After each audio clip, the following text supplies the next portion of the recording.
सबसे पहले मुझे आज ये दिमाग में आ रहा था कि जब हम शुरुआत करते हैं ध्यान की, तो वो तो हमें अब आने लग गई। और जब हम ध्यान से बाहर आते हैं, तो वो भी हमें सीखना है कि ध्यान से बाहर हमें कैसे आना है। हमें कोई जल्दबाजी नहीं करनी। जब हम गहराई में ध्यान में डूब जाते हैं, और जो बिगनर्स हैं, जो शुरू शुरू में ध्यान साधना शुरू करते हैं, तो हमारी जो चेतना शक्ति है, वो हमारे उन शरीर के भीतर जो और शरीर हैं उनमें सूक्ष्मता से प्रवेश करने लगती है। जैसे वो होती है ना, जैसे पाइप होती है, उसमें ब्लॉकेजेस हो जाए तो हम पानी के माध्यम से उन ब्लॉकेजेस को खोलते हैं। सेम इसी तरीके से ये जो चेतना है, ये हमारे रोम रोम में बसी हुई है। लेकिन हमारा कहीं खान पान ठीक ना हो, हमारे मन के विचार ठीक ना हो, ना हम ज़्यादा देर सिटिंग करते हो, तो उस वजह से ब्लॉकेजेस आने शुरू हो जाते हैं। तो सूक्ष्म शरीरों में भी ब्लॉकेजेस बहुत होते हैं। तो जैसे जैसे हम ध्यान साधना करते हैं, तो वो ब्लॉकेजेस हमारी खुलने लगती हैं, और हम गहराई में डूबने लगते हैं, गहराई में जाने लगते हैं। जब हम 1 घंटा, सवा घंटा जब मेडिटेशन करते हैं, आधा घंटा मेडिटेशन करते हैं, और वो चेतना पूरे हमारे उस रोम रोम में अ, विकसित होने लगती है, यानी कि रोम रोम तक फैलने लगती है। और जैसे जैसे आप अपनी ध्यान साधना को बढ़ाएंगे, तो आप सबको ये एहसास भी होगा, फीलिंग्स आएंगी कि मैं लिटिल बिट एक्सपैंड हो रहा हूँ, मैं हल्का हो रहा हूँ। कभी कभी भारीपन आएगा, कभी कभी हल्कापन आएगा, लेकिन ज्यादातर धीरे धीरे जब हम ध्यान साधना करने लगते हैं, तो हमें हल्कापन महसूस होता है ना। वो जो लाइट बॉडी की बात कर रहे हैं हम, चौथा शरीर जो हमारा चित्त है, उसमें वो हमारा प्रकाशमय स्वरूप दिखने लगता है। तो हम बहुत गहरे जाते हैं, और जब हमें वापस आना होता है, तो वापस आने में भी हमें अपनी उस सांसों की पकड़ को रखना है। इसीलिए सांस जो है वो हमारा गुरु है, उस गुरु को पकड़ के रखना है। जब हम वापस आते हैं, तो धीरे धीरे, कोई जल्दबाजी नहीं करनी। क्यों? क्योंकि वो कॉन्शियसनेस, वो जो चेतना है, वो अपना काम कर रही होती है, बहुत गहराई में जा रही होती है। कितनी बिलियंस ऑफ सेल्स हैं हमारे शरीर के भीतर, और अभी सूक्ष्म शरीरों का तो कोई इतना बड़ा रिसर्च भी नहीं हो कि कितना बड़ा वो एक्सपैंड करता है। थियोसॉफिकल सोसाइटी तो ये बताती है कि आपका जो प्राण शरीर है, वो आपके इस शरीर के बाहर आधे इंच तक बढ़ा हुआ है। जो मन शरीर है, वो भी आधे इंच और 1 इंच से बढ़ा हुआ है। उसके बाद जो आपका बुद्धि शरीर है और कारण शरीर है, वो और भी बड़ा विस्तार से बढ़ा हुआ है। तो जो रिसर्चेस हैं वो ये बताती हैं कि हम, ये जो स्वरूप दिख रहा है, ये भौतिक जो स्वरूप है, सिर्फ यही स्वरूप नहीं है। इसके हमारे जो चारों तरफ, जो हमें भौतिक आंखों से नहीं दिखाई देता, वो भौतिक आंखों से जो नहीं दिखता,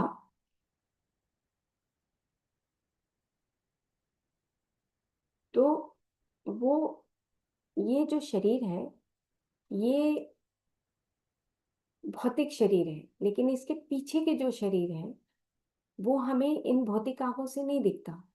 वो हमें सूक्ष्म आंखों से दिखता है, या हम उसको कहें कि भीतर की आंख से दिखाई देता है। तो जब हम मेडिटेशन से वापिस आते हैं, तो हमें बहुत धीरे धीरे उन परतों को क्रॉस करना होता है। और धीरे धीरे जब हम क्रॉस करते हैं, तब हम अपनी सांसों तक दोबारा से वहां पे पहुंचते हैं, सांसों के अवेयरनेस तक पहुंचते हैं। तो हम उन परतों को धीरे धीरे क्रॉस करते हुए, तब हम भौतिक शरीर तक आकर अपनी आंखें खोलें। और एक बात और है कि जब हम वापस आते हैं, तो उससे पहले हम अपने गुरुओं के चरणों में नमन जरूर करें, अपने उस भाव से कि मैं आपके चरणों में, चरण कमलों में नमन करता हूँ। अपने पितृलोक में आप जितने भी हमारे पितृ देवता हैं उनको जरूर नमन करें। जितने भी हमारे पौधों के देवता हैं उनको भी आप जरूर नमन करें। ये नमन करना इसलिए जरूरी है क्योंकि जैसे ही हम ध्यान साधना में आते हैं तो ये हमारी इस धरती पर विचरण करते हैं, आते हैं, वो खुश होते हैं कि इस मनुष्य जगत के कुछ लोग जो यहाँ पर ध्यान साधना करते हैं तो खुशी खुशी से आते हैं। और इसी को भगवत गीता बताती है कि हम मिलकर जब कोई काम करते हैं तो यही प्रसाद होता है, महाप्रसाद बोला गया है। तो दोस्तों, हमें ध्यान से बहुत धीरे धीरे बाहर आना है। जैसे जैसे हम आगे और बढ़ेंगे वैसे वैसे हम और गहराई की बातें करते जाएंगे। तो अब आज का जो हमारा टॉपिक है वो है कि ब्रेथ इज अवर गुरु, यानी कि सांस ही हमारा गुरु है, हमारा एक मैसेंजर है जो हमें बार बार हमें याद कराता है। तो गुरु का मतलब हम नॉर्मली जो जानते हैं कि गुरु का मतलब क्या होता है कि जो रोशनी जो हमें अंधकार से प्रकाश की ओर लेके जाता है या हमें असत से सत्यता की तरफ लेकर जाता है। तो सांस एक ऐसा हमारे पास साधन है कि जिसकी सहायता से हम जाग सकते हैं, हम रोशनी को पा सकते हैं, उस अंधकार से रोशनी की तरफ जा सकते हैं। तो हम दो तीन पिक्चर्स देखते हैं, पीपीटी के माध्यम से हम जानेंगे कि ये जो सांस है ये भीतर और गहराई से कैसे काम करता है और रोम रोम में कैसे जाकर हमारे ही शरीर के अंदर जो रुकावटें होती हैं उसको कैसे खोलता है और ये हमारा गुरु कैसे है। तो हम कुछ पीपीटी देखते हैं और उसके बाद फिर हम कुछ और बातें करेंगे।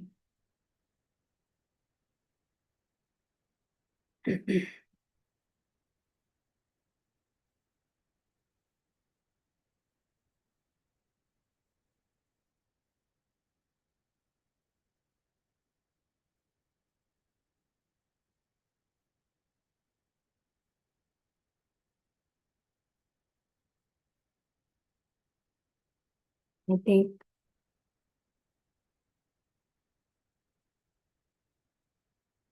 कोई इशू है, इसको देख लेते हैं।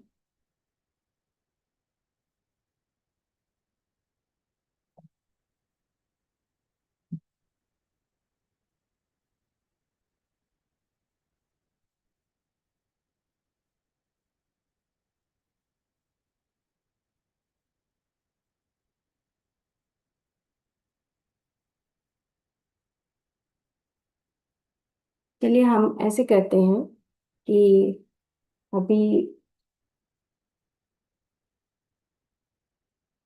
पीपीटी में शायद कोई इशू आ रहा है।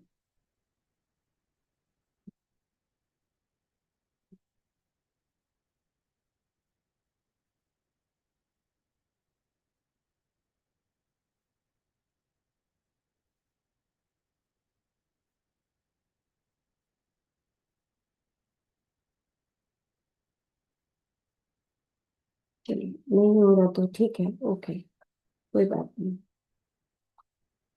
तो हम बात कर रहे थे कि सांस ही हमारा गुरु है। तो हम इसको बिना पीपीटी के समझते हैं, कल हम फिर से पीपीटी दिखाएंगे। जैसे जैसे हमारी सांस यहाँ से जाती है ऊपर की तरफ तो जो हमारा सहस्रार है, अब हम चक्रास की बात करते हैं और प्राण शरीर की बात करते हैं। तो जो हमारा सहस्रार और फिर हमारा आज्ञा चक्र और उसके बाद हमारा विशुद्धि चक्र, फिर हृदय चक्र, उसके बाद मणिपुर चक्र और नाभि से नीचे स्वादिष्ठान चक्र और स्वादिष्ठान से नीचे मूलाधार चक्र। ये जो चक्रास हैं, ये चक्रास हमारे उस प्राण शरीर के भीतर होते हैं। जैसे जो भौतिक शरीर है उसके कुछ पार्ट्स हैं, जैसे डाइजेस्टिव सिस्टम है, रेस्पिरेटरी सिस्टम है, एक्सक्रीटरी सिस्टम है ना। ऐसे ही ये जो फिजिकल बॉडी के पार्ट हैं उसकी भी परतें होती हैं फिजिकल बॉडी की। तो जैसे कि ये आप मेरे एक हाथ देख रहे हैं, इसके साथ दूसरा हाथ है, तो ये अगर भौतिक शरीर है तो ये प्राण शरीर है। तो इन दोनों का जो मिलन है, ये जो मिलन होता है यहाँ पर, ये जो बाहर की परत है शरीर के, फिजिकल बॉडी की बाहर की जो परत है, ये जो परत है इसके साथ ही हमारा प्राण शरीर रहता है, जो हमें दिखाई नहीं देता, जिसको कि हम सटल बॉडीज यानी कि सूक्ष्म शरीर की शुरुआत कहते हैं। अब जैसे मैंने पीपीटी में लगाया था, आज एक रिसर्च पेपर लगाया था, कि उसमें ये बताया गया है कि जब हम ध्यान करते हैं, अपनी सांस के साथ एक होते हैं, तो हमारे ब्रेन के जितने भी सेंटर्स होते हैं वो सब आपस में कनेक्ट होने लगते हैं। और पेन के ऊपर ये रिसर्च हुई कि जो हमारी बॉडी में पेन्स आते हैं, अलग अलग जो पेन्स आते हैं, वो जो पेन्स हैं वो मेडिटेशन करने से, ध्यान साधना करने से, वो पेन्स में उन हमारे पेन दूर होता है। तो उसके ऊपर ये रिसर्च बताई गई कि जो हमारा भौतिक शरीर है उसमें हम आयुर्वेद के अकॉर्डिंग ये बोलते हैं कि रस, रक्त, मांस, मेद, अस्थि, मज्जा, शुक्र, ओज, ऐसे बोलते हैं। ओज का मतलब आपका इम्यून सिस्टम। तो हमारा जो इम्यून सिस्टम है वो एक सबसे बाहर की परत है। जो स्किन है उसको बोला गया है कि वो एक एक्सटर्नल इम्यून सिस्टम को रखती है, और वो हमारे शरीर के भीतर जो है, जो जर्म्स ना जाएं उसमें बचाव करती है। जैसे नाक के भीतर भी हमारे जो मिकोजा होती है, उसके वो मिकोजा के साथ साथ जो छोटे छोटे हेयर्स होते हैं वो हमारे बाहर के जर्म्स को बाहर अंदर नहीं जाने देते। सेम इसी तरीके से जो हमारी बाहर की जो परत है, मतलब पूरा शरीर का बाहर का जो आवरण है, उसके चारों तरफ प्राण शरीर रहता है। तो जो हमारे अ, हम कहते हैं नाड़ी तंत्र, जो हमने कल आपको पिक्चर दिखाई थी कि कितनी सारी 72,000 जो नाड़ियां होती हैं वो हमारे से कनेक्टेड होती हैं। उसमें से 36 नाड़ियों को ऋषियों ने अलग निकाला कि जो लंबूशा है, गांधारी है, ऐसी ऐसी जो नाड़ियां होती हैं हमारे अंदर कनेक्ट होती हैं। तो जब हम अपनी नाड़ियों के साथ कनेक्शन करते हैं तो नाड़ियों के अंदर जो प्रवाह चलता है, प्राण का प्रवाह होता है, तो ये हमारे भौतिक शरीर और प्राण शरीर को जोड़ देता है। और जैसे ही हम ध्यान साधना शुरू करते हैं, हम सांसों के प्रति जागरूक होना शुरू होते हैं। तो सांसों के प्रति जागरूक होने से हमारा जो सांस का जो पाथ है वो चेंज होता है। और ये चेंज होने के बाद हमारे जो पेन्स हैं, अब आप देखो कि और आसानी से समझने के लिए, कि मान लो नर्वस सिस्टम हमारी बॉडी से निकाल दें तो क्या हमें पेन होगा? नहीं होगा। तो अगर नर्वस सिस्टम, जो हमारा नाड़ी तंत्र है, उसी की अगर उसमें कहीं ब्लॉकेजेस है तो हमें पेन होता है या पेन नहीं होता, मतलब पेन, सुनपन आना जैसे। तो ये रिसर्च बताई गई कि जब हम ध्यान साधना करते हैं, अपनी सांसों के साथ एक होते हैं, विपश्यना उसमें लिखा गया है। तो विपश्यना का मतलब ये है कि आनापान सति ध्यान, और उसके साथ जब आप अपने अंदर के ग्लैंड्स को एक्टिवेट करते हो, तो वो ध्यान साधना से आप अपने उन पेन्स को, बीमारियों को दूर कर लेते हो। तो जो सांस है वो हमारा गुरु है। पत्री सर अ, हमेशा ये बोलते थे कि मैं तुम्हारा गुरु नहीं हूँ, सांस ही तुम्हारा गुरु है। क्यों कहते थे वो हमेशा इसलिए कहते थे क्योंकि सांस आप याद रखो और आप अपनी अवेयरनेस में रहो, जागरूकता के साथ अपने काम करो। एक मेरा रिसर्च पेपर पब्लिश हुआ है। एक पेशेंट थी मेरे पास, आती थी, तो उसको एक सिस्ट हो गया ब्रेस्ट के पास। तो वो सिस्ट हो गया। तो ये जो ब्रेस्ट का एरिया है, ये ब्रेस्ट का एरिया होता है हमारा प्यार का, करुणा का एरिया होता है, क्योंकि हार्ट हृदय चक्र है। तो अब इसी बात से मेरे को ये बात समझ आई कि जब वो मेरे पास आई और कहने लगी कि सिस्ट ठीक नहीं हो रही है और आगे मुझे ये डर है कि कहीं ये बड़ी बीमारी के रूप में परिवर्तित ना हो जाए, तो डॉक्टर के पास किसी किसी डॉक्टर के पास जाती रही। तो उसको मैंने पूछा कि आपके घर में कौन कौन है। तो वो कहने लगी कि हमारी कंबाइंड फैमिली है, मेरे सास हैं, ससुर हैं, दो बच्चे हैं, हस्बैंड अच्छे हैं, हस्बैंड का काम बहुत अच्छा है। तो मैंने कहा कि आप ये बताइए कि आप सुबह से शाम तक का क्या क्या काम करती हैं। तो वो बताने लगी कि मैं ऐसे ऐसे अपना घर का खाना बनाती हूँ, मेरी सास कभी कभी मदद कर देती है, ऐसे मतलब कुछ उसकी घर की बातें जनरल होने लगी। तो मुझे ये बात समझ आने लगी कि कहीं ना कहीं रिलेशनशिप में गड़बड़ है। अब वो तो डॉक्टर के पास आई है, डॉक्टर के पास आई है इस बात के लिए कि सिस्ट है उसको, है ना, और वो सिस्ट का इलाज कराना चाहती है, उसको एक फियर क्रिएट हो रहा है।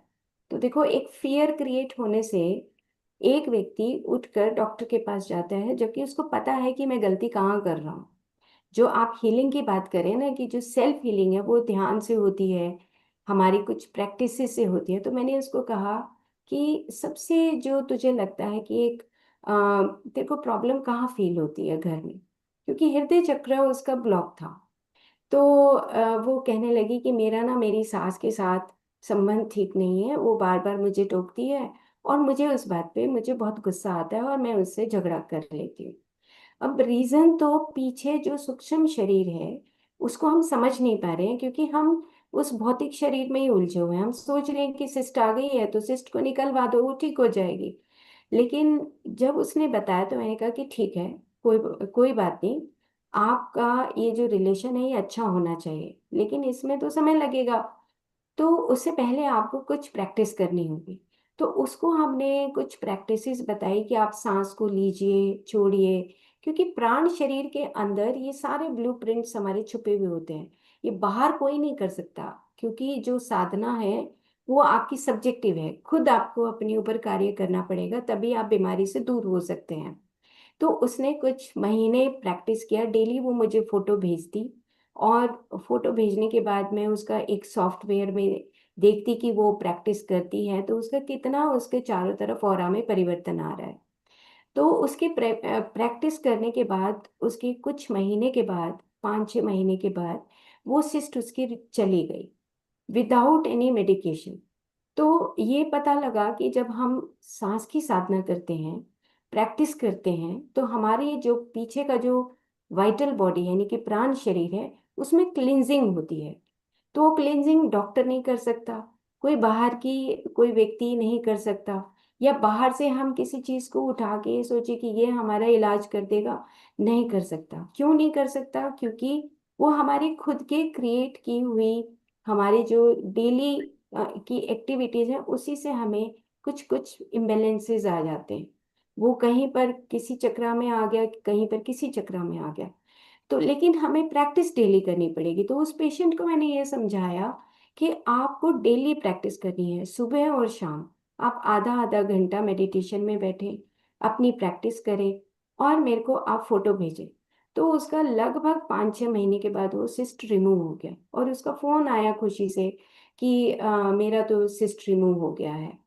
तो जैसे मैम, ये जो हमारी जो ध्यान साधना है, कि जो प्रैक्टिस है, जो सांस की आनापान सती विधि है, ये मतलब कि इनक्रेडिबल है। इसको मतलब अगर हम डेली करते हैं तो हमारी जो अंदर की क्लिनजिंग है ना, वो ऑटोमेटिकली होती है। तो बाहर हमें नहीं भागना चाहिए, हमें अपने ऊपर ही काम करना चाहिए। आज की दुनिया में इतना फास्ट हो गया है, सब सोचते हैं कहीं बाहर जाने से हमें इलाज मिल जाएगा, सब सोचते हैं बाहर जाने से हम सही हो जाएंगे, लेकिन बाहर से हमें कुछ भी प्राप्त नहीं होगा। हम मेडिसिन खा के एडिक्टेड जरूर हो जाएंगे। तो हम मेडिसिन, अगर बहुत सीवियर अगर कोई प्रॉब्लम है तो ठीक है आप मेडिसिन लें, लेकिन उसके साथ साथ अपनी ध्यान साधना करेंगे तो मेडिसिन भी छूट जाती है।